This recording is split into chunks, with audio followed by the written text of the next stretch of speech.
വിഷപ്പാമ്പുമായി കളിച്ച കുട്ടികൾ കടിയേൽക്കാതെ രക്ഷപ്പെട്ടു. കണ്ണൂർ ഇരിട്ടി കുന്നോത്താണ് സംഭവം. മൂർഖൻ പാമ്പിനെ കൈകൊണ്ട് പിടിച്ച് കുപ്പിയിലടച്ചു. കുട്ടികളിൽ ഒരാൾ മാതാവിന് ചിത്രം അയച്ചു കൊടുത്തതാണ് രക്ഷയായത്. കൂടുതൽ വിവരങ്ങളുമായി മിഥുൻ പിള്ള ചേർന്നുണ്ട്. മിഥുൻ, ഞെട്ടിക്കുന്ന ഒരു സംഭവം തന്നെയാണ്. എപ്പോഴാണ്, എവിടെയാണ് ഇതുണ്ടായത്?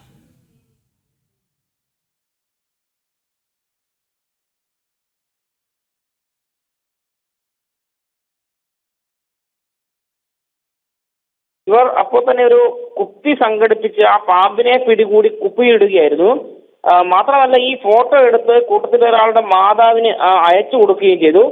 അയച്ചു കൊടുത്തത് ആ ഫോട്ടോ ആകട്ടെ ഈ കുട്ടിയുടെ മാതാവ് സമീപത്തുണ്ടായിരുന്ന ഒരു സ്നേക്ക് റെസ്ക്യൂവർക്ക് അയച്ചു കൊടുത്തു. അപ്പോഴാണ് ഇത് വലിയ വിഷപ്പാമ്പാണ്, മൂർഖൻ പാമ്പിന്റെ കുഞ്ഞാണ് എന്ന് മനസ്സിലായത്.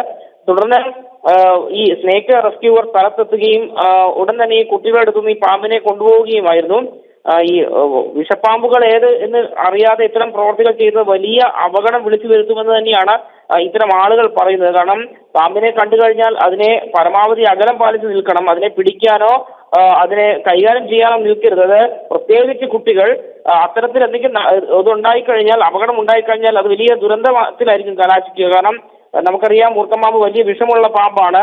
കുട്ടികൾ രക്ഷപ്പെട്ടത് തലനാരിഴയ്ക്കാണ് എന്ന് പറയേണ്ടിയിരിക്കുന്നു. കാരണം ഈ പിടിക്കുന്ന സമയത്തെങ്ങാനും ഈ കുട്ടികളെ കടിച്ചിരുന്നെങ്കിൽ വലിയ അപകടത്തിലായേനെ. ഏതായാലും റെസ്ക്യൂവർ എത്തി ഈ പാമ്പിനെ കൊണ്ടുപോയത് വലിയൊരു ആശ്വാസമാണ്. ഏതായാലും ഇത്തരം പരിപാടികൾ നടത്തുമ്പോൾ മുൻകരുതൽ പാലിക്കണമെന്ന് തന്നെയാണ് ഇത്തരക്കാർ പറയുന്നത്. വിഷ്ണു, ശരി, മിഥുനാണ് വിവരങ്ങൾ നൽകിയത്.